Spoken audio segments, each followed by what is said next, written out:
Hey everyone, welcome to Brand and Business Remix. We are a quirky bunch and we are completely unfiltered and informal here. So, we're excited to talk to you today. Well, not really to talk to you today, but we're doing an AMA, which is basically where you can ask us anything about branding, marketing, AI, or business ops. And we're going to share the kind of stuff our clients ask us every week. I'm joined here by Amanda McCune, business ops and systems consultant, calm in the chaos.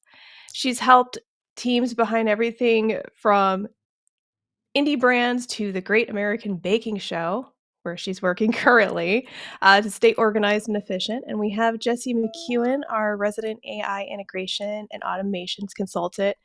He helps small teams use AI responsibly and practically without losing their values or their voice. And I guess I forgot to introduce myself. See, I told you we're informal here. I am a brand strategist, creative director, and award-winning author, and I've spent the last 15 plus years helping founders, organizations, small businesses get clear on their voice, their message, and helping them truly stand out in noisy markets. And I will let the two of you introduce yourselves. Jesse? Hi, I'm Jesse. Like Tara said, I'm the automations AI nerd geek. I'm sure there's other names she will refer to me as over the time we talk about this stuff, but I'm here to help answer questions you might have about AI, automation, and how it might fit into your business needs, into your content creation needs, and just answer basic questions because we all are hearing about AI. Some of us have jumped in head first, others have been testing it out. We're not quite sure what we think of it. I'm here to help answer any questions you might have. And I'll hand it over to Amanda. Hello. Somebody recently called me the behind the scenes business bandit, so I'm going to go with that today. That's going to be my title today. I'm usually the one who's behind the scenes running a business or a project or pretty much anything that you don't actually see. It runs smoothly because of what I'm able to do back there invisibly. So I guess that's where the bandit part comes in. So I'm the all things business operations, all the fun stuff. Fun for me, not so much for other people, but it makes a big difference in how things run. So do we need to change our logo from Aardvark to Abandoned? I Are you think going to be so. a Bandit girl now? Maybe, or you could give the aardvark a cape and maybe the Ooh, the little whatever yes. those are. I like that. I like that for your production brand. We Yeah. just, in case you missed one of our previous episodes, we just did a brand for Amanda, her new little side venture, Vark Ops, where she's helping businesses get organized. And I won't say consultant. She's a chaos tamer. She's the calm in the storm. She helps businesses run better and, more importantly, save money, sometimes as much as 100K, people. But she also has her other business where she's a production manager, Aardvark Girl, and she works with the shows like The Great American Baking Show and Intervention. She's fancy like that. And she tames their chaos because if you've ever worked in production, you know the kind of chaos that we're talking about. I think one of the biggest disappointments in all of that is one, I absolutely love working on the Great American Baking Show. I will do that as long as they will have me. I love working remotely, but I don't get to taste any of the bakes. And that's kind of the That's a most bummer. disappointing part because we know how much I love a good dessert. So And one day I would like, they can't like ship you something, like send you something overnight or some cookies or I don't know how well they travel from the UK, but maybe mm, I should put that in my deal memo next time. Like, I will do there you this, but you go. must send me cookies. Add it Yeah. to the writer. Yes, I need a writer. Not that fancy yet. So one of the things I've been seeing all over the sphere pretty much every time I go onto LinkedIn or Facebook or in any of the communities I'm a part of is AI talk. It's everywhere. It's in our face. It's all we can talk about. I think a lot of us are tired of hearing about it and pretty much drown out the posts because it's like, stop. But I see two very distinct camps out there, and I can relate in ways to both. And in the one camp, and this is a really big part of like the creative community that I belong to. So writers, artists, musicians, filmmakers, and there is a very strong sense, and rightfully so, that AI is not ethical to use, that it was built on essentially stealing other like artists' work and trained on that rather. And they consider that like, this feels like you're building off the backs of hardworking artists to create content, so to speak. And there's also the concern about the climate and AI's impact on the climate. And again, this is important because working in the climate tech space, that is something personally, I'm very concerned about the climate. I like worth walking in the woods. I like hearing the birds. I like the beauty of nature and beautiful rivers, and I want to protect it.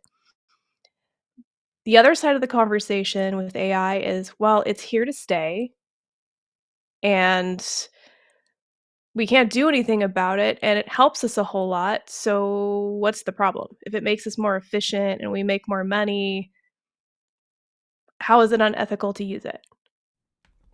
That, I think, brings up our first question pretty well. I keep reading so many people talking about how it's unethical to use AI. How can we use AI responsibly without losing our voice or our values?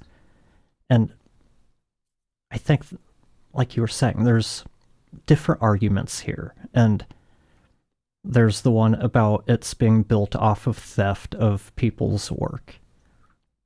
But the way I see it is, how's that different than any other artist? We're all influenced by what's come before us. If you're going to tell AI, I want to produce a piece of artwork that looks just like this piece of artwork, yeah, you're not using it responsibly. You're not using it ethically to create something new. So I don't think we should be blaming the tools for how they're trained. We should be, if there's an issue with unethical use, we should be looking at the user instead. Because you can create entirely new things with AI if that's what you choose to do. Or you can just have it copy what's come before and write me a book in the style of Stephen King. I'm sure it can do that. Is that the tool's fault or is that the user's fault? It's the tool using the tool. It's that's whose fault it is. And I can see both sides of this because, I mean, when we just look historically, everything new has taken over something that somebody else was doing. I know I talk about bookkeeping a lot of the times, but bookkeeping software took over what an accountant used to do. They used to do it via spreadsheets or other things. Prior to that, people had calculators and that little tape that they tick, tick, tick, tick, and the tape rolls out. And that's how they did all of their math. And prior to that, I mean, who knows? But the accountants who used to do it that way are grateful to have this software, which is it's powers those things. I remember there being a whole uproar at one point that all the self-checkout stations at grocery stores were going to put everybody out of business. And it's, yeah, anytime technology advances, it takes away businesses, or it takes away work from some people, but it also creates new work for other people. And there's a lot of that contradiction right now where, like, I saw a lot of my voice actor friends were posting this meme that was going around where, voice actors, for understandable reasons, are being really threatened by AI right now because they're trying to take over that world and just using robot voices, or people who are voluntarily giving them their voices to learn and then they have no more control over it. That's a whole thing. However, those same voice actors who think that that AI is evil in that capacity have no problem using Canva's AI tools to make their social media posts, which is something that there are a lot of marketing types who make their living on that. And now they're losing work because people are using Canva. And it's this whole cycle where there are pros and cons to all of it. I think we have to be really careful of the stealing people's likeness as far as, actors and voice actors. That's a whole other world there. But being able to use the tools to make your business run more efficiently, yes, I mean, you could be hiring an assistant that would do that, and you're taking work away from them, but they can also use those tools to make their businesses better. It's not like there's not really a right or wrong. I think it's just like you said about making sure that what you're doing is ethical and not straight up theft. Yeah. And I have mixed feelings on AI because I am an artist. I'm the creative here, so to speak. I consider you both creative. So, but I've published books, and I'm sure it trained on my stuff.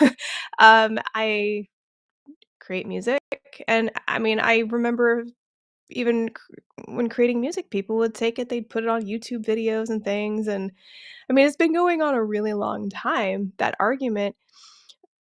And so I don't think that, like, for instance, I would never use AI to write my book. Like, I don't know why you would do that because I enjoy writing. That's the whole point of it to me, is to create myself, but I might use AI to check the grammar in my writing, or, "Hey, give me some ideas on how to make this line a little bit more succinct," but the characters, the heart, the writing is mine, the voice is mine.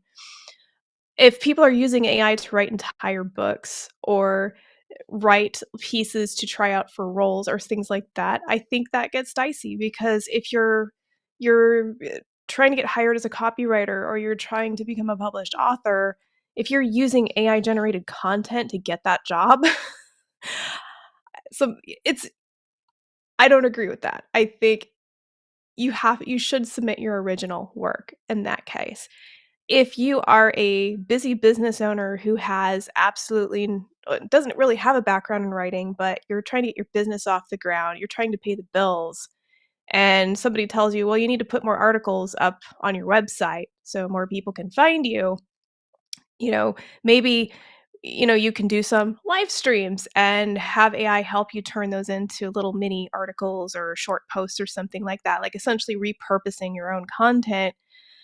I don't I don't quite understand the issue with that part of it, because I think the one argument I have for the side of, my people, so to speak, artists, creatives, is that I think in some ways, think about your situation, and if you're speaking from a place of privilege. And what I mean by that is, are you able to support yourself and function just fine without AI? Do you have the choice to not use AI? Because some people don't. Some people are being forced to use it by their employers. Some people are being told to do it. Some people turn to it because they're literally not able to pay their mortgage next month, and they need some extra help to keep their business afloat. And so I think we need to look at where people are at and why they're making the choices that they're making, and maybe be a little bit more empathetic on both sides about where everybody is coming from, and find a way to use, because the thing is, AI is here. We can fight it, but it's not gonna go away. They keep talking about it's gonna take over, it's gonna impact more and more people. So what do we do with that? I think the conversation, like you said, needs to focus on using it responsibly, on the user, and what using it ethically looks like, and being mindful of, okay, how is it impacting our climate, and what can we do to make it not impact our climate so much? I'm not a genius, so I don't have the answer to that. But I think we just need to, as a society, we just need to have more empathy in general, and we need to think about the different situations people are in before we just sort of go, like, condemn everybody who does one thing or another. And I think we need to take a bigger look at, like in the example of the voice actors, why are companies leaning into doing AI for voiceover work? Is it because of the cost? Is it because of the time involved in getting voiceover work done, I think that's one of the things any business owner, any person who is afraid of AI replacing them, you've got to take a hard look at what is it that AI can do. We need to get away from the conversation of it's not good enough to replace me, because the reality is, in the minds of a lot of people, it is good enough. Those who make a living doing voiceover work, someone like me who makes a living off of editing podcasts, we can hear where it's not ready. But for the vast majority of people, they can't hear the difference. I've done a video where I tested out Riverside's voice cloning thing. It sounds nothing like me, but some people said they couldn't hear a difference. And that's why people are starting to move towards AI for different things. And if we make our money in industries that AI is coming after, we need to take that look at why is it going to come after us, and how can we find ways to utilize it to still offer that value. And I don't know what the answers are, but that's one of the things we really need to look at. Me personally, in the case of podcast editing, I see that type of work is getting devalued pretty quickly. So I'm looking for other ways to generate revenue, moving outside of production work. And then when it comes to the environmental stuff, AI itself can help reduce that impact. DeepSeek came out whenever it came out, a couple months ago, 6 months ago, I don't know. The time moves quickly with AI, but it's able to do a lot of the same stuff with a lot less resources. And I read an article just a couple weeks ago that one of Google's AI brain things was able to increase its efficiency by 1%. That doesn't seem like much, but I think the article said that equated to the reduction of a data center the size of Texas, if I remember correctly. So that's one of the things we need to really think about when we're talking about AI, because even the environmental factors, yes, they're there, but that's not unique to AI, because if we think about it, any kind of cloud computing, any kind of services that are running off of storage that isn't on our computer, they're going to be using cloud resources. They're using data centers. They're all doing all of those things. So we need to be really kind of aware that it's not just AI, and I pressed the wrong button, and it's not just AI that is using these types of resources. If you're watching this stream on Facebook or YouTube or LinkedIn, you're using cloud resources. If you're using social media, if you're using any type of SaaS, all of these are using those same types of resources. So they're all picking on AI because it does use a lot of resources, but it's not the only one there.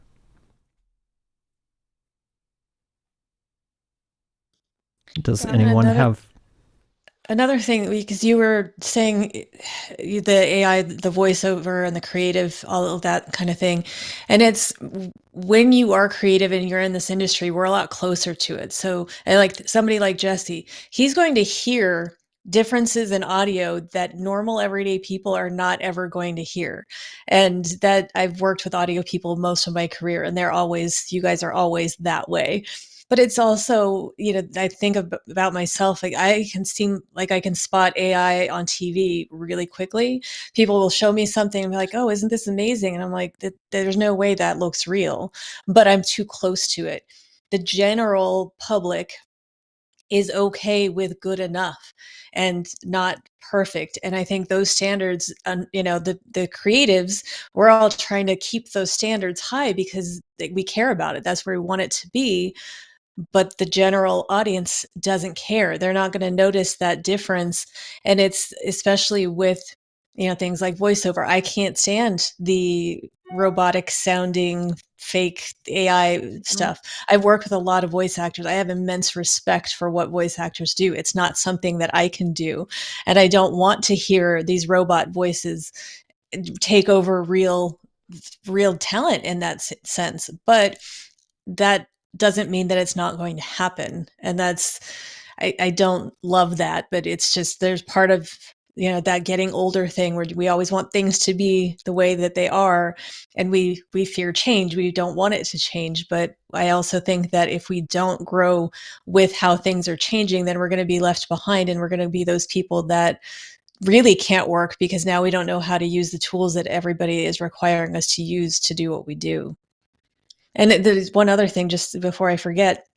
For me, some of this AI stuff, it's not a way for me to make money. It's just making my life easier. That a lot of people I know are like me, that we are one person running a business all by ourselves. We don't have people at home to bounce ideas off of, or coworkers who we can say, okay, we need to put all these, say, the articles you were talking about writing.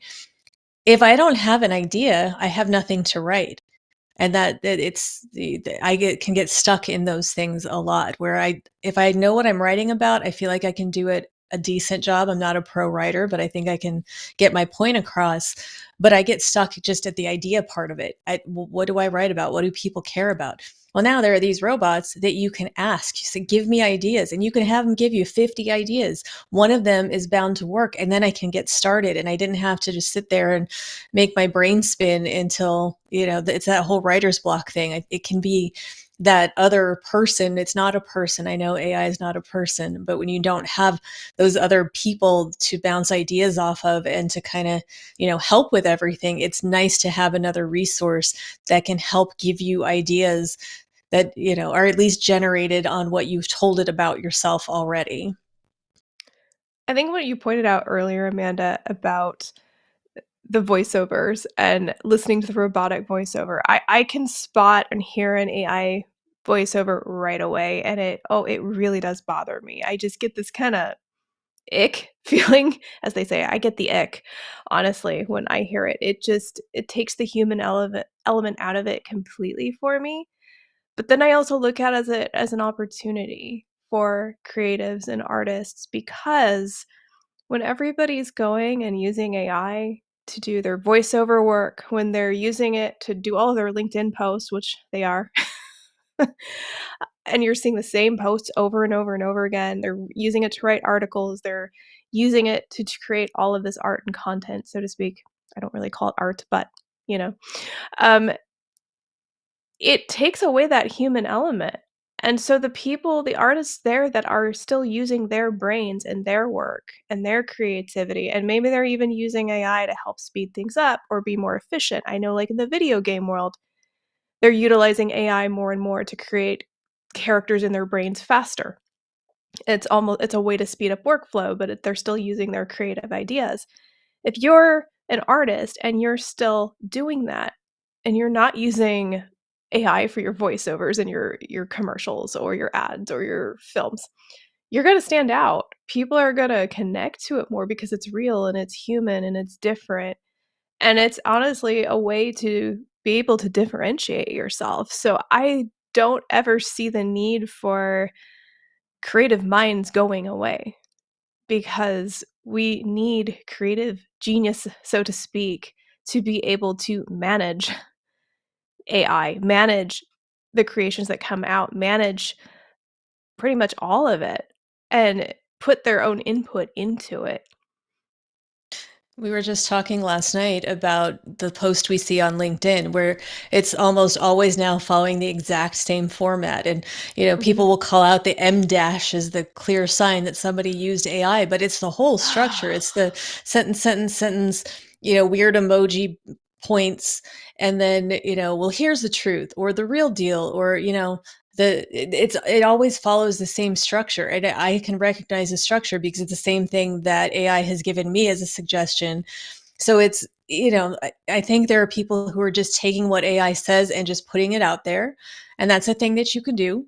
But it still makes sense to then review what it is and then still make it yours. So use that as your template, your rough draft, but still go back and personalize it and make sure that it's still what you're trying to say and not just, no fluff or those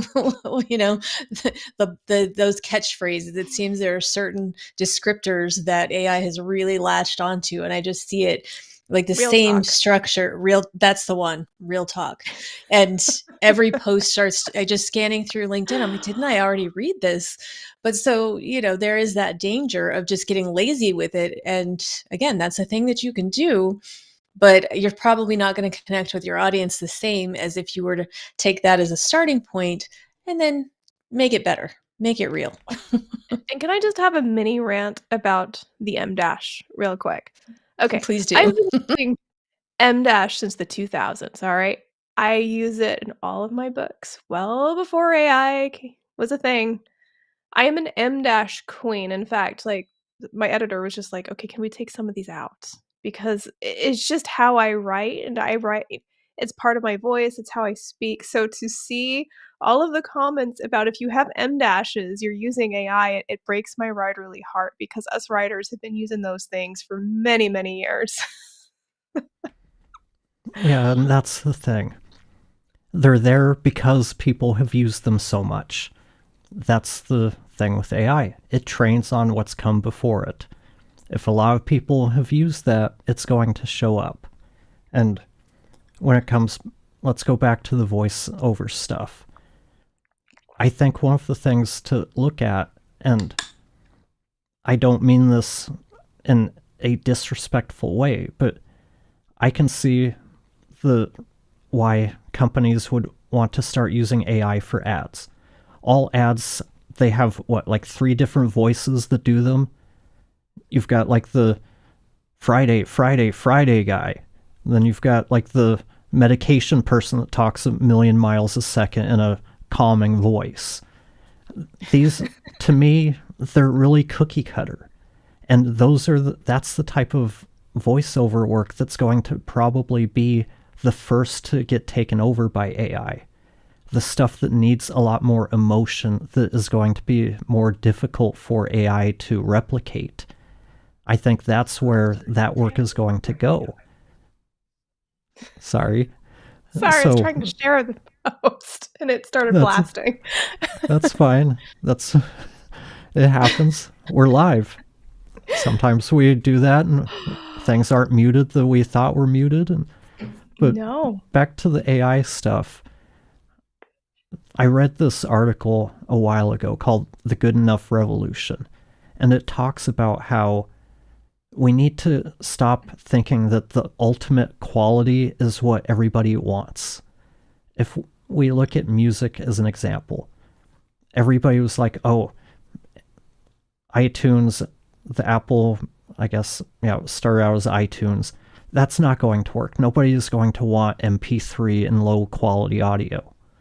Well, here we are 25 years later, however long, and there aren't many places you can go buy CDs anymore. You can go buy vinyl. I know I've seen that cassettes are available here and there, but you don't have access to it everywhere like we did back in the late 90s, early 2000s, because people want that convenience. They want to be able to fit all of their songs on their little device. They don't want to spend the time ripping everything, their entire catalog, into MP3 or AAC to put on their phone. So they can't hear the difference between what they get off of Apple Music and what they have on their CD. So I think that's one part of this equation. If we get stuck on thinking everybody values the highest quality when it comes to art, those are the people who are going to get left behind. It makes me think of the Tower Records documentary. That was one of the big takeaways from that is the president or whoever it was from Tower Records said he didn't see the value in MP3s. And that's why Tower Records doesn't exist anymore because he didn't think that it was a threat because again, people care about the quality. And life has changed so much. I miss the days of going to the record store and buying whatever format, because yeah, it could have been vinyl back in the day. It could have been cassettes. It could have been CDs. There was just something about that. But when we were younger, there were times that we would just put on the headphones and sit on the floor, and that was the activity, was listening to music. So you would hear it in your ears. Now, something that it drives me crazy, but it's become my life, is I don't do that. Music is always on, but it's background. So if it's playing on the speaker on my desk, or if it's in the car when I'm driving somewhere, or it's playing through whatever device around the house just so I hear the music, I'm going to be one of those people that doesn't notice the difference between the quality in the file versus if I had put in a CD player, which I don't have a way to play a CD. I don't have them. I had to let them go. Like I kept my antiques collection for so long, and I used it as a display because it was so much of my life. But after moving them for so many times this last time, it's like I don't have a CD player. I don't have a way to play it. I have no way to play cassettes. I have everything digitized and it's on hard drives. I need to let them go. And that was hard for me, but it's just things have changed, and I don't feel that I enjoy the music less now because it's not the same quality level, because to my ears and the way that I'm listening now, it's really not a big difference to me. And that I always wonder, because I hear all the time that good is the enemy of great.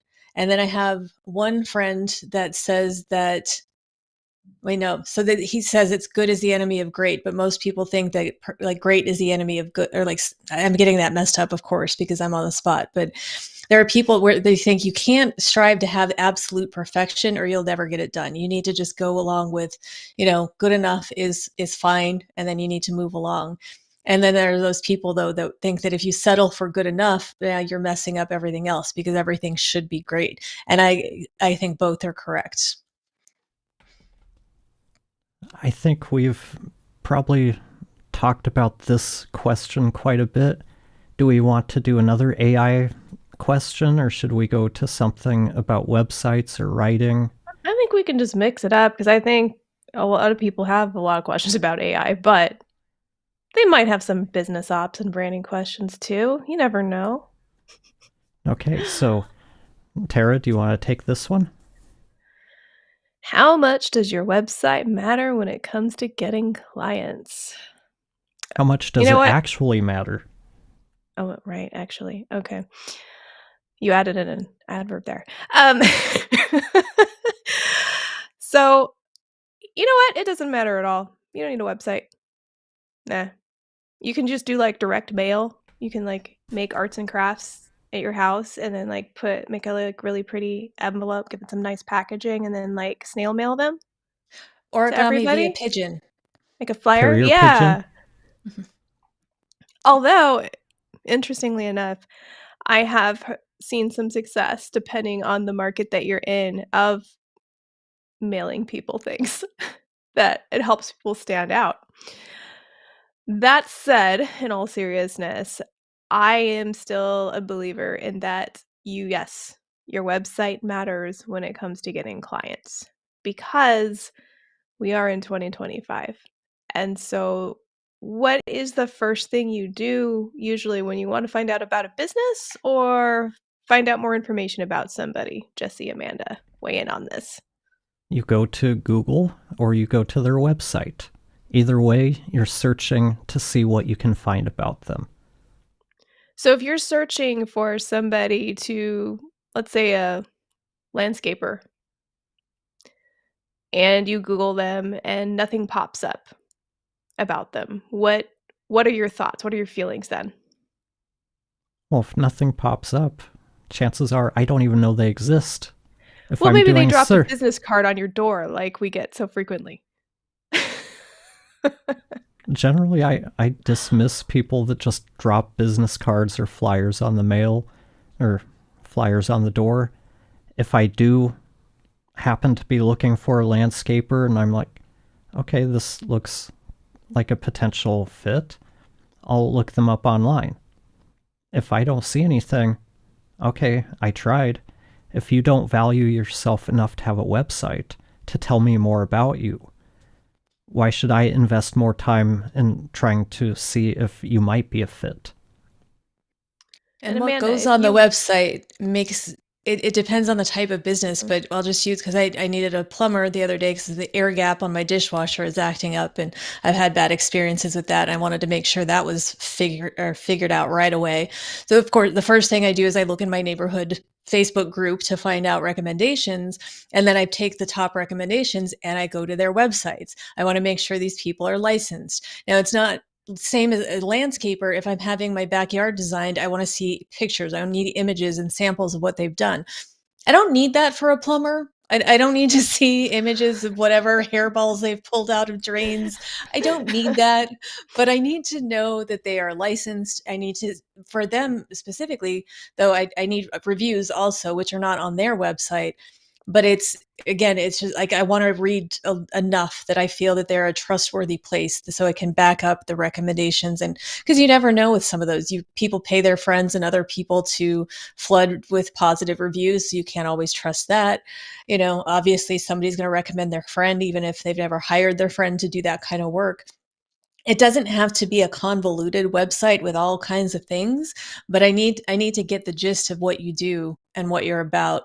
And we've talked about it before. Like, I also need to know that if I reach out to you, you're going to get back to me, because I reached out to 3 places and one got back to me. So guess who I hired? That makes sense. And let's say when you were looking for that plumber, you're trying to find a writer if you didn't already have one to help you with your messaging. And you go to the website, and that website looks like it's from 2001, or it's hot pink and orange and blue, and there's text all over the screen and it's bright and flashing. Or you go to the site and it's full of animations and it doesn't load very well. Uh, what are both of your thoughts when you're looking for a service provider and you go to the site and it's doing those kinds of things? You're running into that. The sad I thing for think me is oh, you go. first thing that goes through my head, if it looks very dated, is are they even still in business? Mhm. Or, I mean, there's all sorts of things that come to mind, but when you're trying to be professional, I think of it like a storefront. If your storefront is a mess, if it looks like it's in the ghetto and the windows are dirty and you've got like a broken window, it looks like nobody cares for it, nobody keeps it up, you're going to look at it and go, yeah, I think I'll go up the street to the competitor that has the nicer looking building. I know there are some places, I'm sure probably all of us have eaten at some hole in the wall restaurant that's really good, that doesn't necessarily look that great from the outside. But It's how got did we great social proof. but how do we find out about those? From Mhm. referrals, from word of mouth. That's not the only way that you get clients. Mhm. If it were, I mean, let's look at the constant questions we see online. I think all of us see them in the different groups we're in. How do I get more clients? The answer is, well, they come to me through referrals. Okay, if that was working so well, why are you asking how you get clients? Because it must not be working that well, or it's not working when you need it to work. And that's where your website really comes in. It gives you another avenue to generate leads, but that requires a website that is actually working for you instead of working against you. And see, I don't even need to speak about this because the two of you already cover so much of what I'm going to say and what I have witnessed and what clients have told me about their experiences. I get so often, well, I run my business basically on referrals. That's where I get all of my clients and I'm doing pretty well. Why do I need a fancy website? What good is that going to do me? And at the end of the day, that's great if you're getting a lot of referrals and you're able to do well just based on referrals alone. But anybody who's been in business for any length of time knows that there are ebbs and flows when it comes to referrals. And sometimes you can go through a really long dry spell that you don't expect. But even with referrals, when somebody gives me a name, the first thing I do is go to their website as a way, okay, I'm already a warm lead because this person I trust has recommended them, but I'm still going to go and check them out and see if I vibe with them, see if I like their style, if it's, it just makes sense. And if the website is it doesn't load or it doesn't look modern or it has a bunch of UX issues. Granted, I come from that world, so like Jesse with audio, I'm going to notice issues with websites that maybe the average person doesn't. But even if that average person can't define what they're experiencing, they just might know they're really turned off by this website, not know why. A big complaint I get is people going to a website and they're like, "Well, I can't figure out how to contact you," or "I can't figure out how to find your services or what you offer." And so after a 15 seconds, they gave up. And that is what I tell clients so many times. You have 5 seconds, literally 5 seconds on average to grab somebody who visits your website. So whatever you have above the fold, and above the fold, we're talking about essentially what shows up in your browser before you have to scroll down. If that doesn't tell people immediately what you do and that they're in the right place, they're gone. So what are the ways you can track that and look at that is if you were to look at, for instance, your bounce rate on your homepage, if you're familiar with that term, but it's essentially how many people who visit your site stay there, go to other pages. And if your bounce rate is really high, if you have like a 60-70% bounce rate, which means 60 to 70 people are going to your site and not staying, that means you're getting maybe bad traffic to your site, traffic that doesn't match what you're doing, or your site isn't grabbing them. It's not giving them the information they need quickly enough. So, your website absolutely does matter because it really is a huge part of your brand. It is a huge representation of what you do and the kind of services clients can expect. And so, if they're already going to your site and feeling confused and frustrated because they can't find something, you're not starting off on a great foot. And even if you are getting a ton of referrals, people are still going to look at that site as a way to say, okay, I just need one more push. Should I reach out to this person? And it doesn't have to be perfect. I don't think you need an agency level polished wow type website. It can be simple. It can be if you're a small business owner and you don't have a ton of money to invest in a fancy website, that's okay. These days you can build a very effective, like, simple website with whether it's WordPress builders or something like Squarespace, depending on your needs. Those tools are out there for you to at least have something presentable and clean. In that case, if you're not a designer, I would actually recommend using a template and just basing it off of that because at least then you're getting something that is designed fairly well. In theory, the templates are professionally designed. And it gives you a good starting point. But if you have the money to invest, I really recommend working with a solid web designer who can help you take it a step further and help you differentiate it from competitors, help really bring your personality out, dig into your brand and your voice and your messaging in a way where people go and they're like, they just know you as soon as they visit your homepage because your messaging is so strong. There's imagery that instantly tells them who you are. That human connection, I think, especially now in the world of AI, is gonna become even more important as we go forward. So the people that are still out there connecting and showing themselves and being real and doing things that are different and unique are going to stand out even more. That's my belief.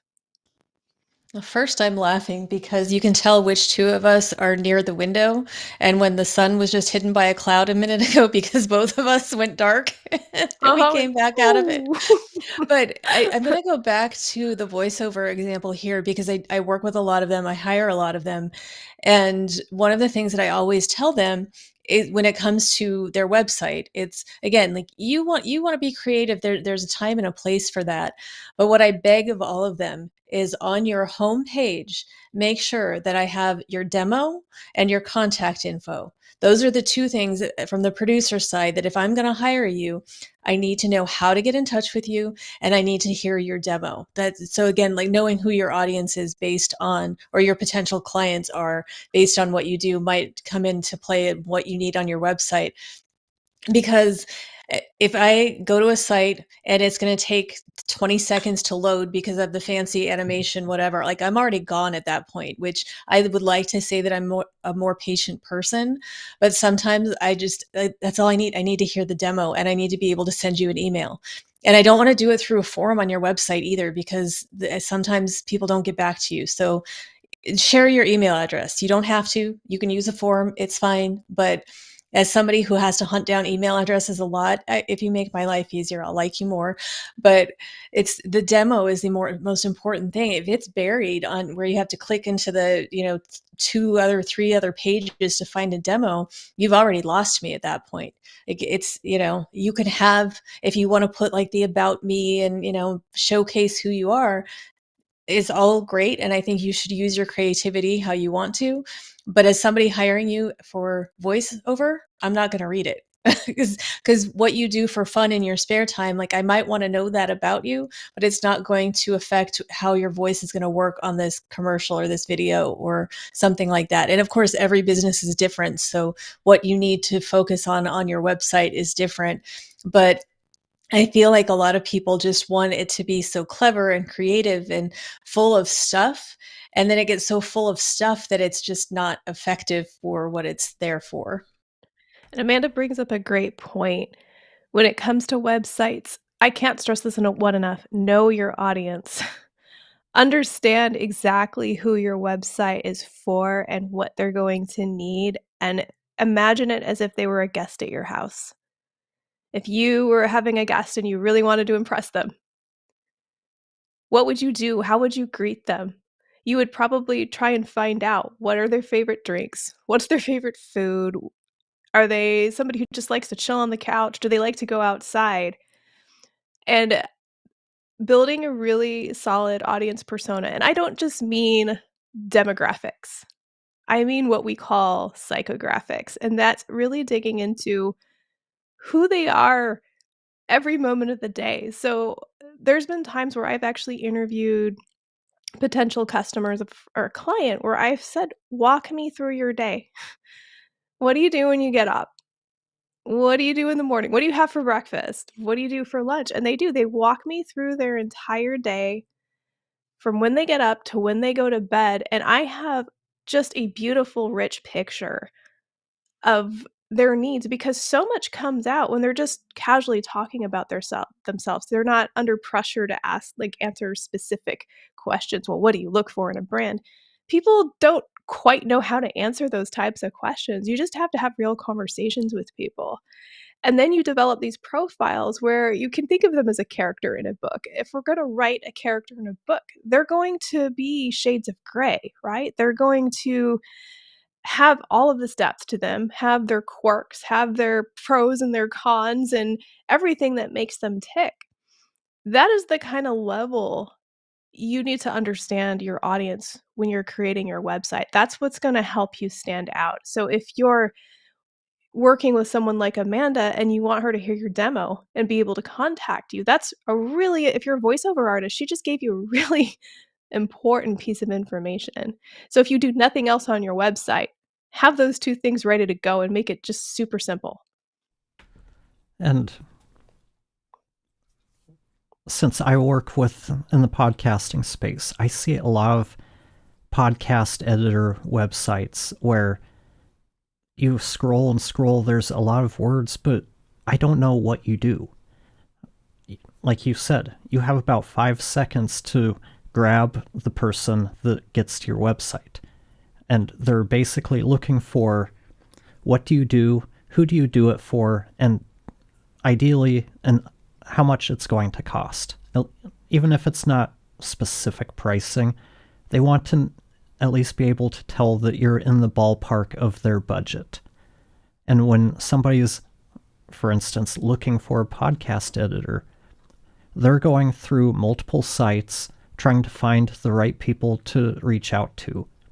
If you don't grab them in those 5 seconds, if they don't know that you're the right person for them, they don't know that you edit podcasts or edit their types of podcasts. They're just moving on. And one of the things that I thought about while we're talking about all of this is the people that don't have a website or have the really, really, really basic one that is like name of the business, phone number, and that's about it. That's like driving down the street where you see all of those signs in the dirt that say we buy houses with a phone number, or landscaping, or we clean gutters and the phone number. That's what your website looks like.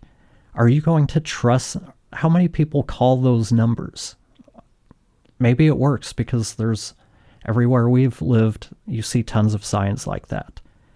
Me personally, I'm not going to trust a phone number on a piece of cardboard stuck up in the middle of a street.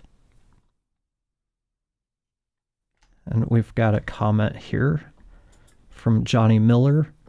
Your website should be created like a well-written resume. Yeah, absolutely. I think when we think of job searching, when we think about wanting our dream employer to notice us, we're told to tailor our resume for that specific employer, to speak directly to them. How can we solve their problems? And I think that I see this on a lot of websites where the focus is actually too much on us as a service provider and not enough on talking directly to your customer and what they need and how you can solve those problems. So just like we're told in resumes, don't just list a bunch of tasks that you do at a job. Well, I managed file systems and I designed flyers and I wrote copy. Instead, list your achievements. What did you do for that company? What was the return on investment from your efforts? Those are the things that employers care about. And likewise, customers go in, they're thinking about them. They're not thinking about whether you like the color purple or that you love your kitties. They're thinking about, I have a problem and I need it solved. Are you the person to do it? And can you do it at a price that's going to be affordable to me? So when you're thinking about the website, that is what you should be considering in all of your messaging and all of your touch points. Think about all of the touch points where you are interfacing with potential customers. That's everything from your content to what is on your website to when they talk to you and they have that first call with you and you introduce yourselves. What is that experience like? To the emails you send when they fill out a form, what does that experience look like? Do they just get like a generic thanks for contacting us? Or do they get a timeline? You can expect to hear from us within 24 to 48 hours. Do you make it easy for them to schedule a meeting with you? All of those things are when a customer's in the consideration phase, that is what is going to push them one way or another. So if you have a competitor, for example, who makes things really easy and the whole process is really streamlined and they meet and they're really warm and they listen and they ask questions, if you spend the whole call talking about yourself and, well, I'm really great. I do this and this and this and this and I've worked for these brands. That's great, but what can you do for me? That's probably the number one thing that I talk with clients in my business consulting sessions and just in the business workshops and things that I teach, it's getting out of that me mindset. And because that's, I think, what people always want to do. They want to talk about themselves, not in a conceited kind of way, but more of, this is what I've done. I've accomplished this, so you should want to work with me. And this is what I am, because that's just kind of the natural way.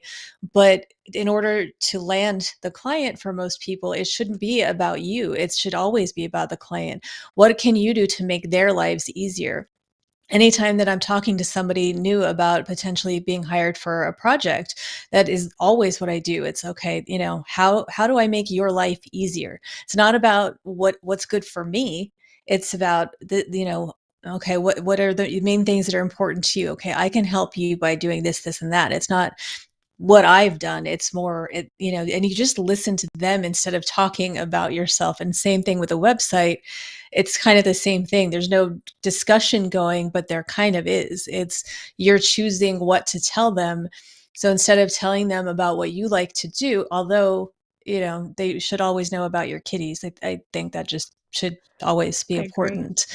But what, knowing who that client is, knowing the kinds of people that you can help, tell them how you can make their lives easier. So when they check you out and they are looking on your website, they're going to be like, okay, yes, that's what I need. I need that. I need that, because they're thinking about them. So if you're thinking about them too, then there's going to be a better alignment there.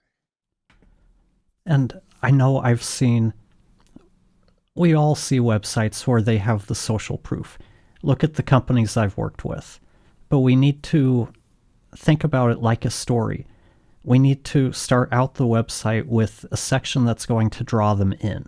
If the first thing on our website is, hey, look at all of the companies I've worked for, that's not going to help, because I don't know if you even offer what I'm looking for. So it's good to have that social proof, but we need to put it there at a time after they've already decided, hey, you offer what I'm looking for. I like what types of problems you can solve for me. Oh, and you've also worked for all of these big brands. That helps. But if it's the other way around, here's all the big brands I've worked with, and then you've got a little section about me. Look at how great I am, and then you talk about what you can do for the client. They're already gone before they get to the thing that's going to resonate most with them. It looks like we've Barn got a cats couple. absolutely count. They count. Barn cats count. Absolutely. All cats count. Johnny Miller, They do. you're good in good company. I have a bunch of barn cats. Does that count? Yes, they do.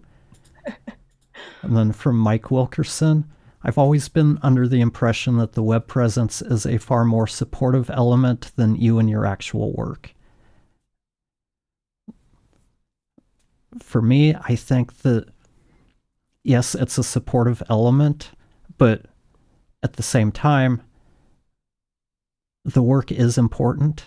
But I think being able to showcase with case studies or a portfolio of some sort helps do that, because in a lot of ways, most people, they're either finding you through web search or through a referral. And both of those are generally going to involve that person wanting to do a little bit of research before reaching out to the person. So yeah, the quality of work is important, but I think the web presence is just as important, especially for people who aren't fully established as of today. Anyone who's still trying to get a full roster, who's trying to build a sustainable business, I don't think you can get there solely on the quality of your work these days. Although Mike does have a point, and if they go to your website and they reach out for a discovery call and you meet them and you're surly or you aren't somebody that they can connect with for one reason or another, absolutely, in that case, if you can have the most beautiful website and beautiful looking brand, but when you meet people, if you aren't there to listen and really care about their problems and really want to help them solve their problems, it's going to stand out to people. Or if you don't get back to people, or if you're not responsive, yeah, they're not going to work with you. At the end of the day, a beautiful portfolio and website isn't going to do you any good. And that's why you want to have everything be strong. So you have a strong website, and then you've built a strong customer experience behind your business on top of that. So when people reach out to you, they get quick responses. When they talk to you, they get somebody who listens to them and treats them like, hey, you're the only person in the room. I'm not focusing on my 30 other clients. I'm here for you. And I'm going to be fully present, because people can sense that when you're distracted. When I've talked to service providers and they're like on their phone or their eyes are darting everywhere, it's really distracting to me. I feel like, oh, I don't think they're really hearing what I'm saying, and that's not a good feeling. Mike had a couple follow-ups. And I think that's what you were addressing just now, is the web presence needs to be a quick read of how you've worked, portfolio, and the rest has been almost always direct recommendations. And I kind of touched on that earlier. A lot of that does depend on where you are in your career arc. For people who have been doing this for a while and have that established roster, credibility, that a really big network for those direct recommendations, you're probably turning away more work than you're taking on these days. But for those people who are just starting out, who have been doing this maybe for a few years, who are still trying to get to that point where they have everything they need to live comfortably, you still need more than just the referrals to keep your business growing. And that's where these other elements, the marketing, the website, they really come into play. And for anybody who's offering a service, one of the best things you can do is start creating content. And let's go to Mike's other comment that ties into this. Sometimes we'll find a vein that hits on all cylinders. I found a vein of gold in a series of doctors that have a problem. We do a podcast and they have a problem to solve. We don't want to edit this, and voila, game is on. And yeah, that's the thing, is you find that, but for people who are offering services, being able to have a podcast, having video, having something that lets the person get to know you, get to see that you actually know what you claim to know, that goes a long way towards that trust factor that converts somebody from, well, I don't know if this is the right person to hire, to, you know what, I've watched some of your videos, I've listened to your podcast, you're someone I want to work with. You're someone who I think can solve my problem. So I think there's no right way to run a business. There's no wrong way. And you find what's going to work for you. And as long as that's working, that's great. But chances are at some point something is going to fall off and something's not going to work the way it always has. And it's always good to have those other alternate routes.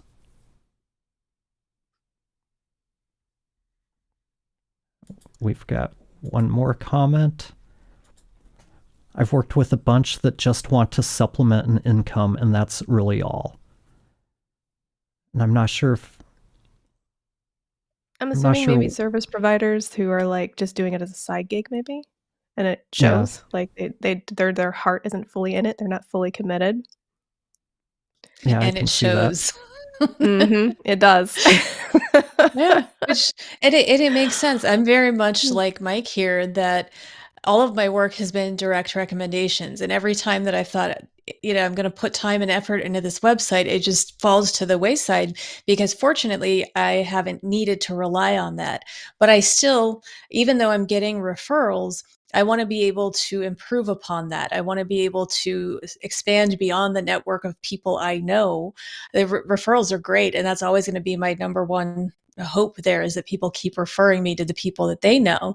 But I would like to get to people in other markets maybe. So then I can start working with them and the people that they know. And it always comes back to, okay, so what do I actually need on this website? And when you're talking about the quality of your work and these case studies, as you know, this is something I've always had trouble with because I've never needed them, because I get the referrals. But trying to even wrap my brain around because what I do is behind the scenes. There are a lot of NDAs signed. There's a lot of stuff that that doesn't translate the way that, like, if you're creating some kind of branding, you've got lots of very pretty visuals that you can show people and that they understand what that is. My ROIs are a little bit different, and I find it hard to quantify things. But that's why working with somebody who's kind of a brand specialist is really great, because they can tell you, by you, I mean me, what you need to do. And so all those questions that stop me in my tracks, what's one of the other ones that you've asked me? It's, well, where does your ideal client hang out? I don't know. I don't know where they hang out. But that's why, I don't try to take that on myself, because I do see the value in showcasing your work and it's that kind of trifecta there. If you're getting the word of mouth, but you're backing it up by giving them this website that shows what you can do, and you're solving a problem for them that they need at that time. Absolutely. Importance of hiring a brand specialist so they can track down where your clients hang out, because that is a question I get asked all the time when I tell people, "Hey, do you know where your target audience hangs out?" "No, I was hoping you could tell me." I have no idea where to look. And as a marketing brand strategist, that is my job, to research that and find that out and be able to build those profiles for them. But if you need to do it yourself, I have a lot of tips on how to do that. And I know, Amanda, you were talking about struggling to figure out how to do case studies because of what you do isn't that clear. And it's kind of similar in the podcast editing space because you don't really see what we do. Yeah, you can show this is what it sounded like before, this is what it sounded like after, but I think most people understand that's what a podcast editor does. But you can show value in, hey, when I started working with this client, or during the time I've been working with this client, we've taken them from this many downloads per episode to this many. The editing, that's really a small value unless the only thing they care about is getting this stuff edited. But most clients, they're going to be even more swayed by, hey, this editor can also help me grow my show. They've helped these other shows go from this to this so much to like break through to the next level, because that's what happens. We all get to a place where we kind of feel stuck and we need help getting to that next level. And that's where hiring a professional comes in. If all you do is edit audio, a lot of people are moving towards Descript to do that if that's the only problem they need solved. Where the bigger problems that podcasters and content creators are facing is, how do I open myself up to a larger audience? How do I get more people to know that I exist?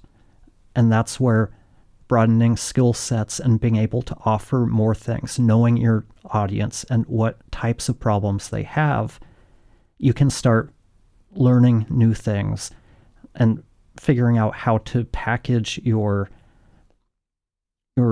case studies in a way that people are going to go, hey, this person stands out over all these other editors because they can help me with this, this, and this. And I see we have some more comments. Let's see. This is where we get to plug Tara. Oh, I didn't It see is. that one. We'll wait to I that. Huh. It's like eBay that wants you to grow your business success when you just want to sell some stuff and make some money and not be a wheeler dealer. Yeah. I love all the global hunting dialogues, but it kind of all winds up in the it depends to find the clients and work. It really does. And I'd like to connect with the young lady in the middle. Sorry, I'm coming in late tonight. The young lady in the middle is Tara. She's our branding and marketing expert. Nice to meet you, Mike, and I'd love to connect with you. I believe you're connected through Jesse, right? So, Jesse, Yes, if you wouldn't mind putting us in touch, I'd be happy to connect with him. I can do that. And I will act as a referral for Tara because she's the only one I go to for this stuff because it doesn't, that's not how my brain works. And she has this way of making everything make sense and very specific to what it is that you do. And she gives a lot of those aha moments of things like, oh yeah, no, that makes a whole lot of sense. And she makes it fun. Yes, that's really important to me is to make the branding process fun because it really should be. It shouldn't be a workshop with me just asking you, "Well, what's your mission statement? What are your core values?" I've seen that time and time again, and people struggle with answering those questions. They're like, "Well, I haven't really thought about a mission statement. My core values, I like kindness, I like honesty." Like, you just don't get the core of who a person is or their brand or a company's brand doing things that way, so expect laughter and What a I little find goofiness. fascinating about it is I consider myself to be pretty self-aware. I think I know myself really well. But you have a way, again, we're all in our heads. So we have a certain expectations or certain feelings about who we are. Sometimes getting that person, that Tara person who can ask the right questions and get that sense on our own, it's like, okay, hey, yeah, I didn't know that about me. Cool, I learned some things. And you never once asked me for a mission statement or what my core values are, and I appreciate that. Yes, I pull those out of from what you say. So, alright, do we have any other comments? Anybody else wanna weigh in on whether or not a website matters when it comes to getting clients? Because I know we have other burning questions that people have we wanna get to.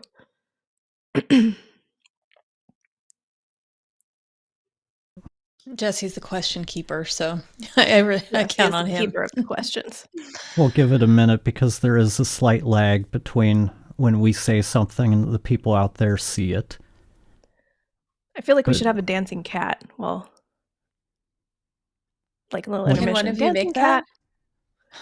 I I can't, could. but she Yeah. could. Like a little 20-second animation we can put to make sure Uh-huh. anybody who has questions has time, almost like a Jeopardy timer, An except Yeah, dancing cats. cat. you could just put him there in that lower third and just have him running around and chasing a Uh-huh. toy. Yeah.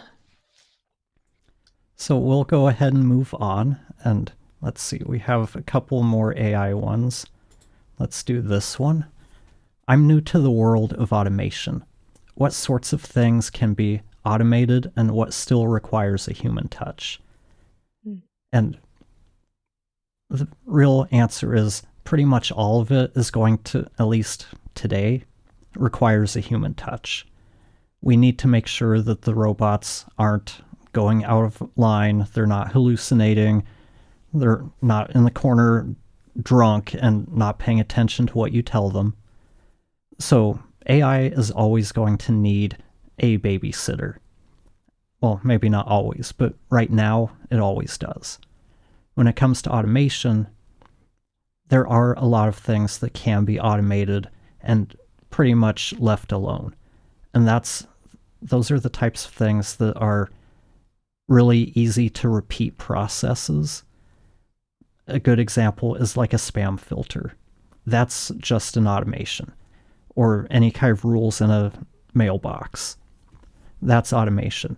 Invoice systems are pretty much automated systems. So it's really about taking a look and mapping out what you do every day. What's your process, the customer journey like from the time somebody reaches out to you until the time you sign them? We start looking at, okay, what parts of that can we automate out? A lot of us are probably using forms like contact forms on our websites. Again, that's an automation. It sends an email. You can automate a response to that email, letting them know, hey, we got this. We'll get back to you in the next 24 to 48 hours, whatever you want to put. And then you respond to them. You probably, if you're offering a service, you probably have a link like Calendly to help automate scheduling processes. And a lot of this communication can be automated itself. Again, with any kind of writing, you probably want to babysit it. So you have the automation stick all these email responses in your draft box, and you go and check them every day, make sure they're good before you send them out. You never want to be one of those people who sends out the email that has still bits of the prompt in there because the AI was drinking on the job and forgot to take that out. So there's still going to be some hand-holding there, but that's the best thing I can say. Look at your process and figure out what are the easy to repeat steps in there, the things you are doing the same way each and every time. That's going to be the low-hanging fruit that we start looking at for automating. And make sure that your customer always has access to a real human. I think that's a really important. Like Jesse said, there should always be somebody managing and monitoring all of your communications. If you have AI writing your emails, I hope that AI is really well trained on your voice and how you talk and knows how to let people know how to get a hold of you. For me, I get a little nervous thinking about letting AI write my emails for me without me managing and babysitting it, but we'll see. Things are changing. Um, but like Jesse said, make sure that they look right and that you have a solid, like you've run tests on it and you're like, okay, this looks good. But again, you want people to know how to get a hold of you and talk to you when they need to versus just everything. Because I know some people communicate, everything is through forms and chat bots. And it's hard for people to connect with you or your business that way. It really is. And it goes back to knowing your audience and accepting that not everybody's the same. Some people, in an ideal world, they'd be able to automate all of their communications. Some people, they would much rather do all of their client communications over the phone. Some would prefer to do it over video. We need to really be aware of the different ways people like to interact and make sure that we can interact with our target audience in all of those ways. That way we're not pushing them away because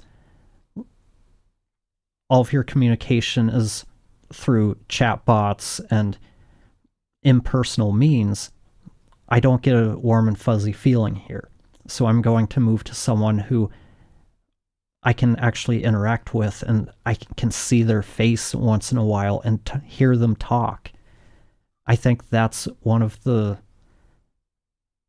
things that probably holds a lot of people back from hiring off of Upwork is you never get to see the people. You never really get to interact with them. And especially when it comes to overseas people, I can understand why they might want to stick to written communication because maybe it's easier for them to write in English than to communicate fluently in a way that's going to put US customers at ease. So there's pluses and minuses to all of that. And we still need to be aware of the bias that comes into how we communicate with people. Because if we only want to communicate through emails and texts and chatbots, that is a cold form of communication. And that could potentially push people away. That's why, at least for us, we really as much as we hate video calls and all of that, we do want to meet with potential clients. We want to be able to have a conversation with them because I think we'll all agree email, written communication is not usually the best first impression trying to get to know a client, to get to know if we're going to be a good fit for each other. And if you're just No. looking at it as a transactional relationship, okay, maybe written communication, hands off, is fine. But we want to have a relationship with our clients. We want to get to know you and make sure you're a good fit with us just as much as we're a good fit for you. Yeah. It's very Goes much a two-way. Go ahead. Oh. It's very much a two-way relationship.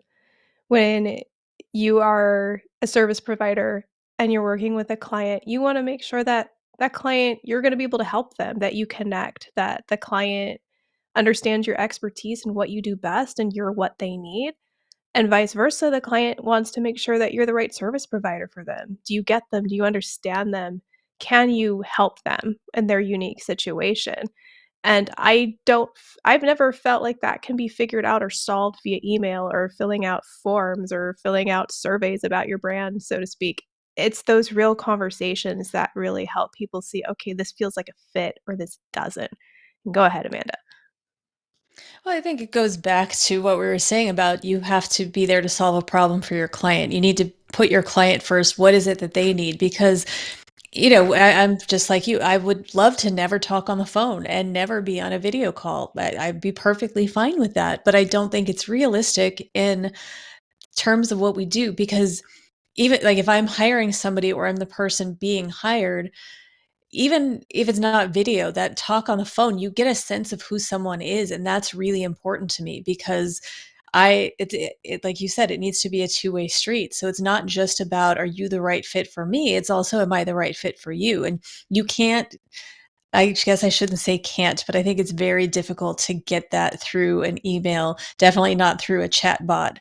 You have to be able to have that conversation. And part of the one, I have a long list of all the things I love about working for myself, but one of them is that I get to choose my own clients. So I want to work with people who I genuinely feel like I can help, but also who get me, then I get them. And there's somebody you're going to be spending a lot of time together. So you want to make sure that that's going to be fun because even if you don't think about work as it needs to be fun, why not? It should be fun. So I want to work with the people that, not that they're going to be in a great mood all the time. They're going to be frustrated, especially with a lot of this behind the scenes stuff that we're working on can be very frustrating. But if I think if you decide, what, this is what I've run into with people a lot in the very beginning stages of their businesses where maybe they just left the corporate world and this is their first time they're out on their own and they're very much in the I get to do things my way because they've worked for somebody else for so long, and it's very much like I don't want to talk on the phone, so I'm not going to I'm setting a boundary, and boundaries are very, very, very important. That's a whole other conversation that we can get into another time. But you're just cutting off all those potential relationships because other people want to be able to talk to you to know if you're the right one to do this service for them. And there's that time when just always wanting to do things your way is going to hurt you more than it's going to help. But when we're going back to like the automation, this isn't an official question, but it's something that somebody had asked me kind of to the side that ties into this. And it was, when you have so much going on, how do you even know where to start? We talked about it a Mhm. little last week that it's this low hanging fruit. And one of the things that Jesse mentioned was Calendly. And it doesn't have to be Calendly, but just to me, one of the easiest things that everyone can integrate is some kind of scheduler, whether it's the built-in one you have through Outlook or Gmail, or it's Calendly, or it's something else. There are so many options. How much time is wasted going back and forth via email or text. Okay, well, we need to book this. All right, well, what time are you available? I can do these times.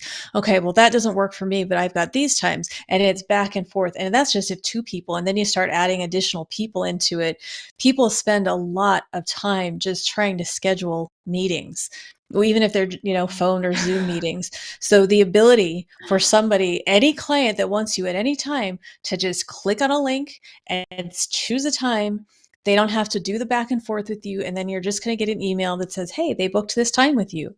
I recommend that for everyone. It just for the sake of scheduling. The trick is you have to keep your availability up to date. And sometimes people forget to do that, and they don't have the markers set up. So if they book something else on their calendar, it marks them out. There are ways that can backfire. But if you just make the effort and you keep everything on a calendar, let them pick a time and leave you out of the process. So much easier. I'm just thinking back to all of those email threads of, well, I'm free Monday, Wednesday, and Friday. What about you? Well, I can do afternoons, but not mornings. Oh, I can only do mornings. Well, what about next week? Yeah, Calendly and those type of tools, they make things so much easier. They do, and I think that leads nicely into this next question. Which AI tools are worth learning? While Calendly isn't necessarily an AI tool, it does help with scheduling. But when I look at AI tools, there's a few different categories, and which ones are worth learning really depends on what you need from AI, what types of services you're offering, what types of areas you want AI to help you with. I think for just about anybody, the first one worth learning is some sort of a large language model. That would be stuff like ChatGPT, Google Gemini. Gemini tends to be included in most of Google's business suite packages. So if you've got a Google Suite email address, you probably have free access to Gemini Pro. You've got ChatGPT. They're probably the most well-known LLM. It's the one that's been around probably the longest. And then you've got Claude, which is another one. Claude is probably not as good for general use. It's better and favored for coding and writing. From our experience, the writing tends to be a little bit better, a little less marketing-like compared to ChatGPT. And Gemini is sort of in the middle of those two when it comes to the writing. I think it's not quite as cheesy as ChatGPT. And this is just out of the box. You can fix a lot of that by training the LLM with your writing styles. And that's probably a whole other conversation. But yeah, to start with, get one of the LLMs. Start learning how to use it. The other big category is image generation. Not everybody has a need for that. But if you do, there's Midjourney. I know there's Midjourney, Kriya, and I think there's a couple others. Google has one. I think it's Veo. I know ChatGPT has one built in. Adobe has a beta Firefly. Yeah, Adobe has a bunch of AI stuff when it comes to image generation and really creative AI in general. I know Canva has a bunch of image generation now. So image generation is popping up all over the place. I don't think you need to learn Midjourney or one of the really specialized ones, unless you want to be kind of a creative director and you have vision for what you want things done. I think that you're going to find most people are going to have their bases covered with whatever's built into ChatGPT or Adobe or Canva. Yeah, I think that's where people get really overwhelmed because There's so many different tools out there, and there's more and more coming out. What do you think we can do with LLMs versus buying a specialized app for this or that? Do you think there's the LLMs themselves can handle a lot of what people want to do? I think they can, especially if you work with somebody who can, if you don't have the skill set yourself, to be able to build some automations, because really a lot of these specialized skills or tools, all they are they're just running ChatGPT in the background with some automation, some training, and that's all it is. So you can get a lot of that just from using ChatGPT. Set up some custom GPTs with some instructions and some training, and that's going to give you probably 90% or more of what you're getting out of these so-called specialized tools. Because when you think about it, with something like ChatGPT, you can customize it to your exact needs. These specialized tools, they're going to be more generalized. They're built to work with as many scenarios as possible. So the outputs are going to be a little more generic than if you're in there and actually working with, we'll just stick with ChatGPT. If you're working with ChatGPT on a regular basis and training it and giving it instructions on how you want it to perform, you're going to end up with a much better result that requires a lot less work. And with ChatGPT integrating like forever memory, where it remembers everything, every conversation you've had, that's going to help it really get to know you and what you're looking for a whole lot better than any of these specialized tools. And I know I've tried out a few, I know Tara's tried out a few, and the results been the same kind of across the board. I tried out one that was aimed at podcasters to help create all of the written assets from their podcast episodes. So show notes, descriptions, a few other things. We tried one that was aimed at branding, and it was bad. Yeah, it was very branding 101. It might help get people started with structure, but the writing that it generated, it wasn't there. Let's put it that way. But I think one caveat when we're talking about the image creation, AI like Midjourney as an example, I think some people are moving toward creating things like logos with them. And one thing I would say is it's not a good idea to create logos with those types with AI because you want your logo to be an original work. You wanna be able to trademark it. That piece is really important, and when you're using AI to create it, then you don't truly own it. And so that's something I end up telling clients a lot when they're like, "Well, we have AI now to generate all this beautiful imagery." Well, you can, but you don't technically own it, so it gets a little bit dicey. Yes, you can use things like stock imagery where you pay for the stock imagery and you put it in like a brochure or you stick the image on the website. In that sense, when you pay for an AI tool, when you pay for a subscription, yes, you have the rights to use the images you create in it, for instance, on a website. Although don't quote me on that, always check the terms and conditions of every AI you subscribe to because it's going to be different. Make sure you understand the licensing fully. But I think something like Midjourney, people might get a little frustrated because it is advanced. Like Jesse said, it's geared almost toward a creative director in the sense that you have to understand, like, if you're a photographer, what lens you're using to give it that direction, what type of lighting, what type of style you're going through. So you're using a lot of technical terms to get the best results out of it. For me personally, I enjoy those for brainstorming or when I'm putting together a mood board and I wanna work with a client on look and feel, like, "Hey, does this hit the mark?" I'm not there yet in terms of using it for my digital art.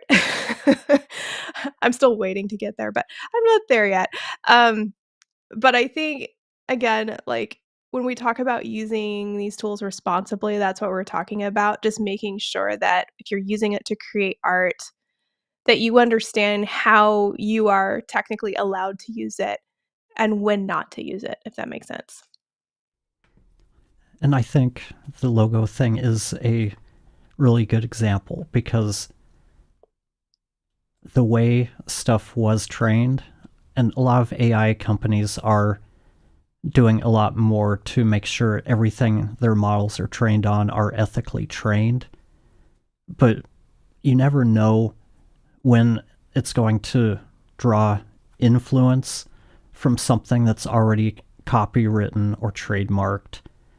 And that's why it's so dicey to try to use AI to generate your actual logo.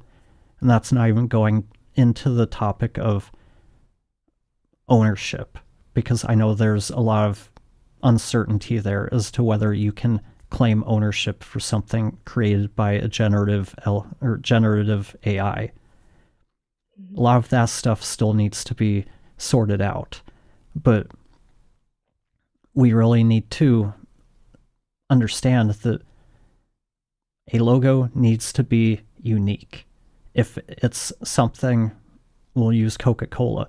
If AI decides to do something using that specific font, and it's very similar to the Coca-Cola logo, and you've never seen that, you're going to put yourself in big trouble because you didn't know any better. So that's why they do recommend hiring an attorney to do searches when you want to trademark logos.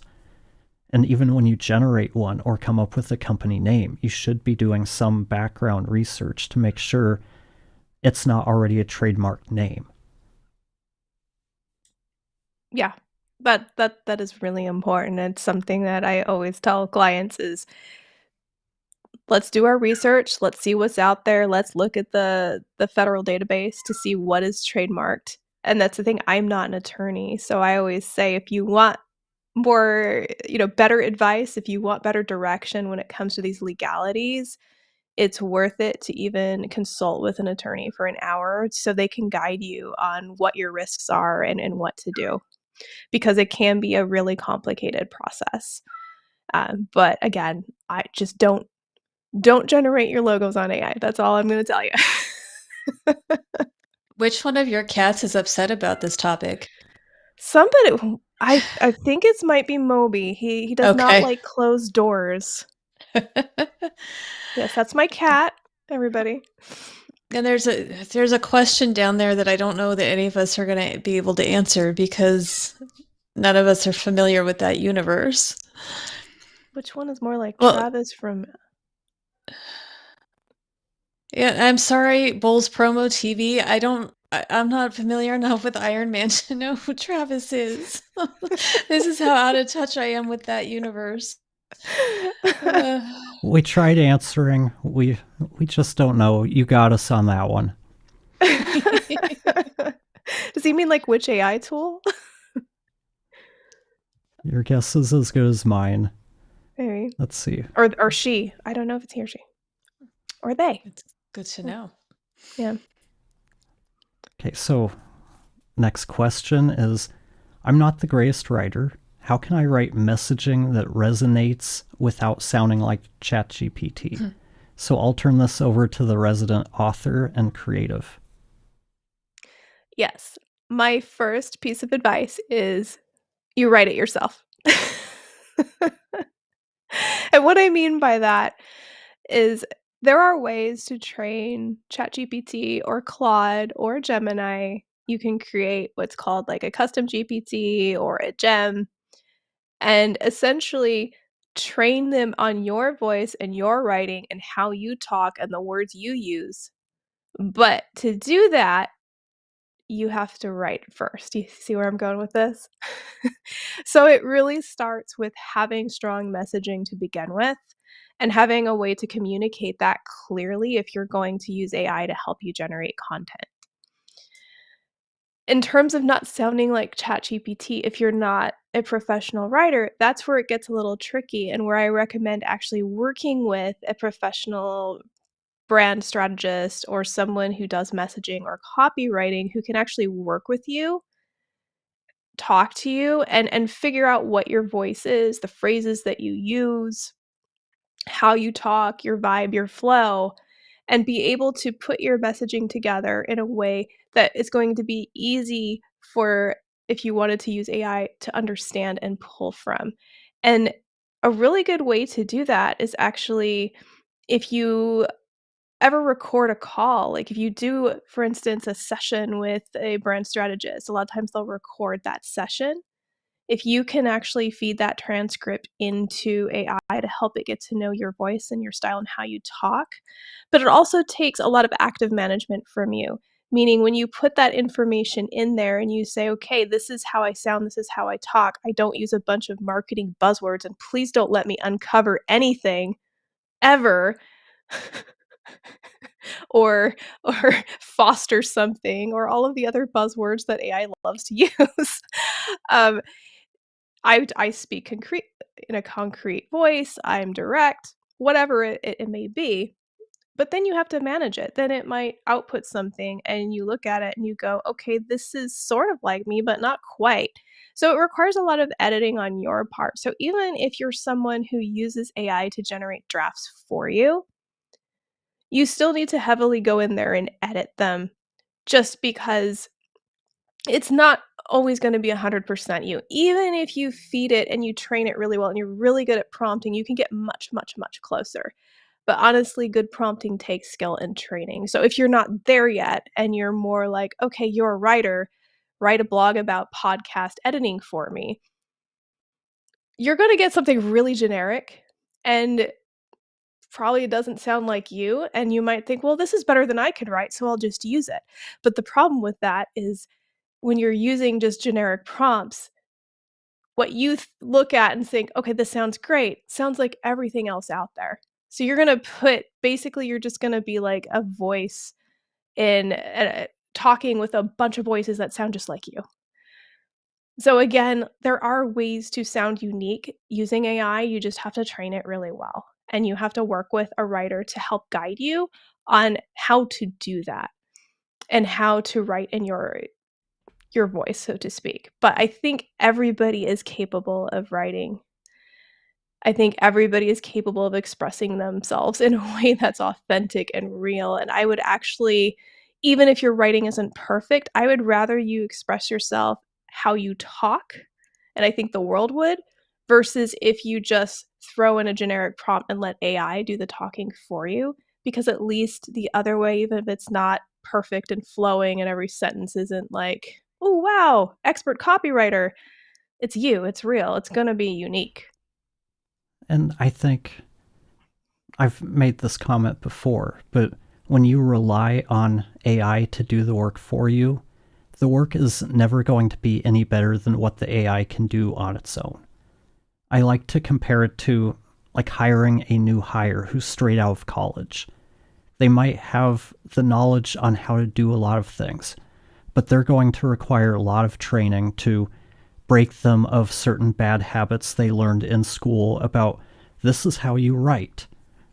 I mean, we know Tara's worked with a bunch of people that are in the collegiate educational background, and they want all of their writing to be this very specific way.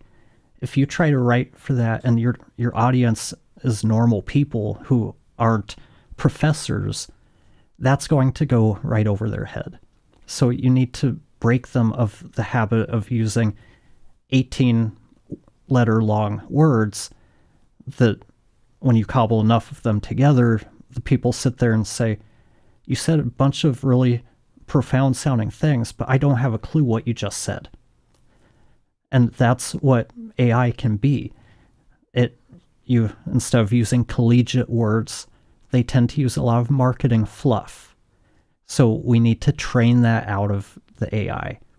We need to train it to know what we want it to do, what it's like to work for us in our company, not what they learned in school, but what what it's like working in the real world for real people. And that's where all of this training really does come into play. And someone like me, I'm not a good writer. So I let ChatGPT or whatever write stuff for me, and it looks good to me.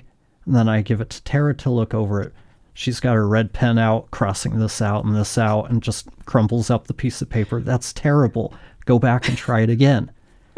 And that's why it's challenging. If you don't know what good writing looks like, how are you going to know when AI does it well? Just like for someone like me coming from the audio space, I can hear when AI messes up with an edit, or when somebody uses voice cloning.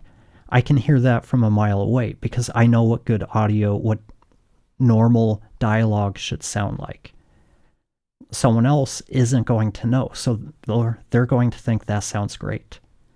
And that's why it's more of a challenge for us to be using AI as kind of a generalist when we aren't able to identify what good work actually looks or sounds like. And Jesse brings up really good points there, because the thing to know about AI is AI does hallucinate and will hallucinate. So if you are not the subject matter expert in what you're utilizing AI for, so if you're relying on AI to do the research for you, so again, let's say you've never edited a podcast in your life, you know nothing about audio, but you've decided, okay, well, I want to get into it and I want to just put a website up and start offering services. If you decide to do it that way. Okay, AI, tell me how to be an audio editor. Tell me what I have to do, write up some articles that sound good. You don't know if they're factual or not. And so if you're going to utilize AI for any kind of research, I know it's more work, but check it against reputable resources, and even better, like talk to people. So talk to an audio engineer like Jesse, for example, who can give you real guidance on the realities of podcast editing, or if you wanted to get into audio engineering versus relying on AI for that. Now, if you are an expert and you're utilizing AI to, let's say you're a copywriter and you want it to generate a draft in your voice to save you some time, you can do that because you're gonna know, okay, yeah, this is BS. Like, this isn't true. And no, this is not good writing, and I'm gonna edit half of this, but that's okay. Um, so I think, again, using AI for areas where you're not an expert in that area is dicey. And I would say use it at your own risk in those instances. And it can also be very biased. So you want to make sure that the prompts you put in, whether you're writing something or using it for research, are very objective, and you're even telling it that you want objective answers. Because if you come in and you say, hey AI, do you think this piece of writing is good? It has a tendency to come back and say, "This is beautiful. This is wonderful. I just have a few minor tips for you." Maybe it is beautiful, maybe it is wonderful, but AI, again, tends to be biased. So again, you want it to tell it to basically be like, "I need you to be the most harsh editor I've ever had, and tell me what's working and what's not. Be completely objective. How can I make this better?" And always tell it your goals too, because if you're using it to draft a piece and you don't tell it what your goals are and what you're trying to do with this piece of writing, again, you're not going to get as good of results. Exactly. And again, it goes back to a new hire. You have to let them know what their job is. You can't hire someone, bring them into a company and say, "Here you go do your job." Okay, well, what's my job? What does success look like? How do I know what I'm supposed to be doing? You can't just bring somebody in, do no onboarding, do absolutely no training, and say, "Here you go to it." Because now we're not being a good boss. We're not being a good manager. And that's one of the things with AI. We have to look at it from that perspective as well. That if we want it to do its best, we have to look at the relationship here. It's either a coworker, it's an assistant, and either way, we need to be able to communicate to it what we need it to do. If, like Tara said, if you don't tell it what you want it to write, or what a good article should look like, should it be SEO optimized? Should it do research into keywords and find ways to make the article more unique? Or should it just write you 500 words about how to brand my business? I'm sure Tara could go into a lot of detail about what she would want in an article about how to brand your business. Yeah, and that's the thing. AI isn't a shortcut in that sense. You still have to know your shit, so to speak. You still have to contribute your own knowledge. If you think of it more as an assistant, that is a better way to think about it, because even though the temptation is there to take shortcuts, and because believe me, I get it. There's so many days I am stressed out. I am trying to do a million things. I'm really busy, and it would just be so nice if I could just go in and say, "AI, just create an entire marketing strategy for this client of mine. Just go do it so I can finish this logo." That's often what my days look like, where I'm trying to do a strategy, I'm trying to do a logo, I'm working on a website. But I can't do that. That's the thing. Like, I can use AI as a tool to help me edit it down, make it more succinct, ask it, "Is there anything I'm missing here?" Because sometimes when you're busy, you don't think of everything, like Amanda said earlier. It's nice to use it almost as a brainstorming partner, but at the end of the day, I'm in charge, I'm in control, I am the one overseeing this, and you are responsible for the work you deliver to your client. So if you just sorta use AI for everything and you deliver it, you don't really know what you're delivering in a sense, and that isn't good. So again, I think, like, I'm just gonna drive this home. When it comes to messaging that doesn't sound like everyone else, it doesn't sound like ChatGPT, it has to start from you. It has to come from you. You have to do the first draft yourself, so you can then tell the world, tell AI who you are.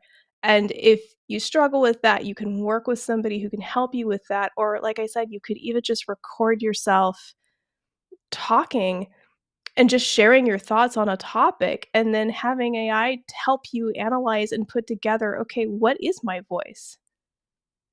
Analyze this for me. Tell me what my strengths are. Tell me the golden nuggets that are coming out of this.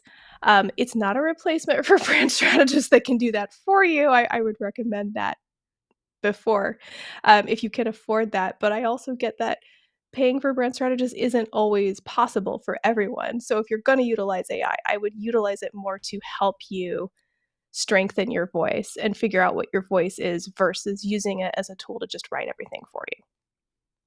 And I think a good way to demonstrate this, and this actually goes back to an earlier question, and that's about the automation and requiring a human touch.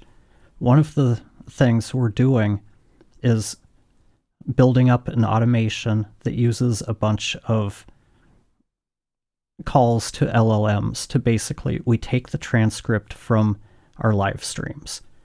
We send it to, we'll just call them robots.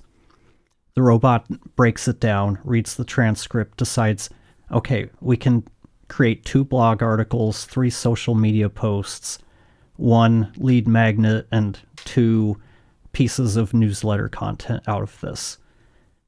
It breaks this down into 4 different tracks. We'll focus on the blog track for this example. It sends the information for the article, which would be the topic and the general summary or idea concept for the article.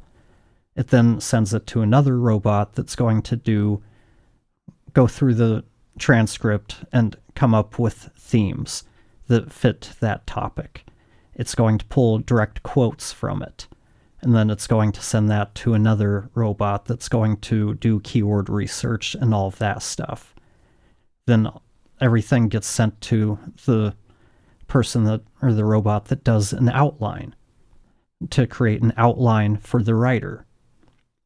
So once the outline's done, it gets moved to the writer robot, who's going to take all of this information and write a first draft of the article.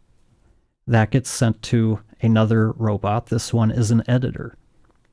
Their job is to make sure to more or less rate the article, and if it's not, let's say, on a scale of 1 to 10, we're looking for at least an 8.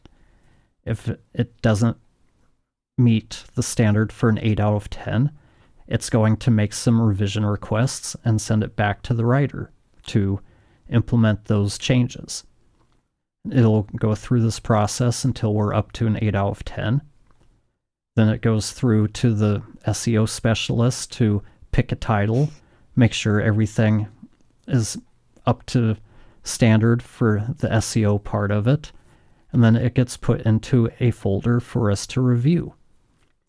And in it will be the entire article, along with the notes from the SEO person, if they had any recommendations on how to improve it from an SEO perspective. And then we go through, we look at it, we make any changes, and then it's ready to be put up on the website. So we're automating a lot of that, but there's still going to be that human touch at the very end to make sure it's in our voice, to make sure everything's accurate and the way we want things phrased. It doesn't use any of those words we don't want it to use.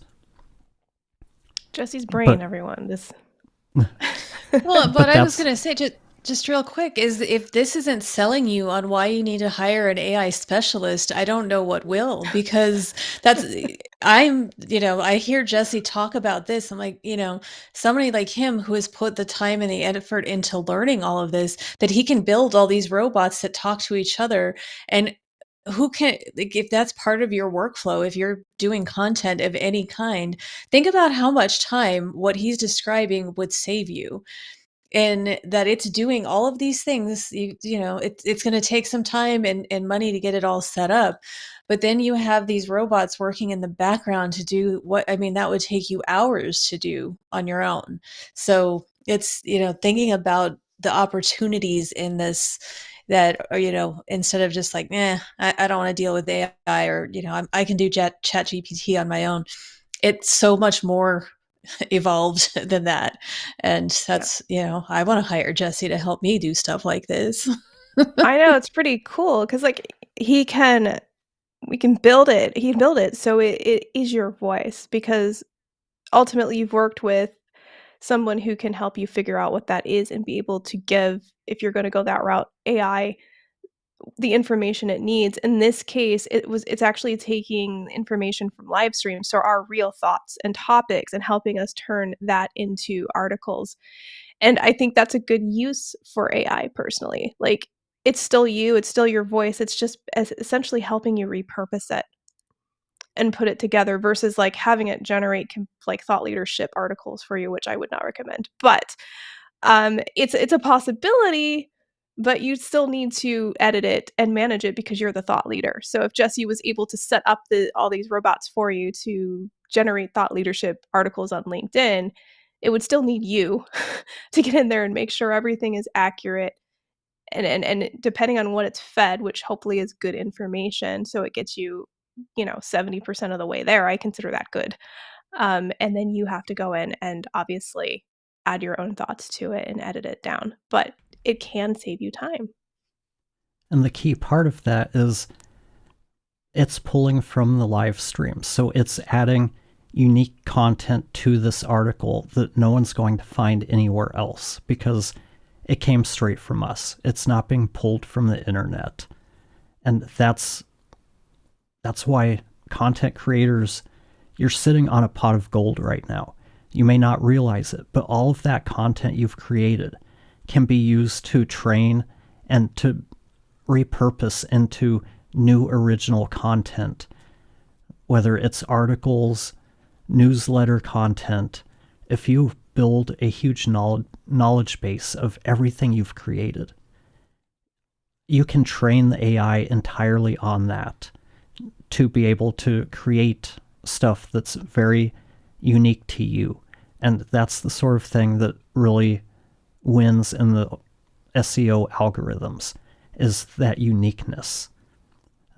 From everything I've read, SEO isn't penalizing people necessarily for using AI. If it identifies AI was used, it's looking for value in the content and uniqueness.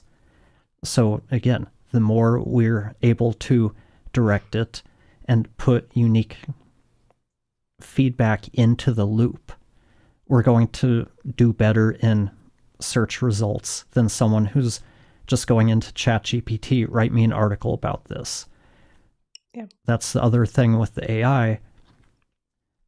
You don't want to ask it to do too much, or it's not going to perform well. Just like any other complicated task, we might think of writing an article as, well, I'm the one that writes the article. I have to do all of this. But if you were running a business where money was no object, you could hire specialists for every single part of the process. That's why we've broken this down into someone who comes up with the themes and the general ideation. We have a robot that creates the outline. Each step is its own specialty. That's what they do. That's all they focus their life on. So they're really good at that one thing. And that's why we're able to get articles that sound more like us, that require less work at the end than if we were to just try doing it straight from ChatGPT. It would take us so much longer in ChatGPT, and we'd have to probably still end up doing a lot of tweaking. The one downside about doing something like this is you do pay for the usage for everything you do. In the overall scheme of thing, you're paying a few dollars a month. Since we're doing a weekly live stream, we might have 2 articles and some short form content. Maybe we're paying $5, $6 for all of that. So that's something to be aware of. This isn't free. Whereas using ChatGPT, you pay your $20, you can use it forever. As long as you're paying for it, I don't think you have any limits, but you're going to spend more of your time getting to that same result. And this is why we call Jesse our AI nerd, because he is brilliant. Really. We love you. Thank you. Since I know we've gone over time, is there any questions anyone has out there that we can answer? All one of you who I didn't scare off with my AI geeking I don't know how out. updated that thing is. It feels like it fluctuates quite a bit, so I never know how many people are watching. Or if you're watching this later and the live has ended and you have a question, send it to them. Send it to us anyway, and we will do another one of these and we will answer the question for you. We like questions. Absolutely. Please send as many as you have. We'll answer them. Thank you, Johnny Miller, letting us know that you're out there watching. We do appreciate it. We appreciate your... Why am I drawing a blank on the word? Probably because we've been streaming for 2 hours. We appreciate his barn cats. Interacting, yes, and your barn cats. Yes. But yes, please, if you're seeing this after the fact, just leave a comment and we'll answer them either in the comments or in our next AMA. And if you want to get in touch with us, we are at bbremix.com. I think Jesse has a fancy little slide somewhere. I have to find it. Here we go. And we'll have to create a more fancy looking one when we have the time. Yes. But thank you all for participating and interacting. It does mean a lot to us. Like Tara said, you can contact us at bbremix.com.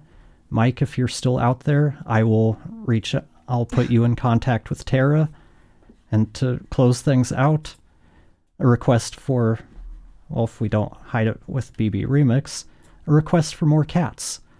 I will have Moby attend next. He likes to be on camera. So I agree, more cats. Thanks, everybody. We'll see you next week. Bye. Bye.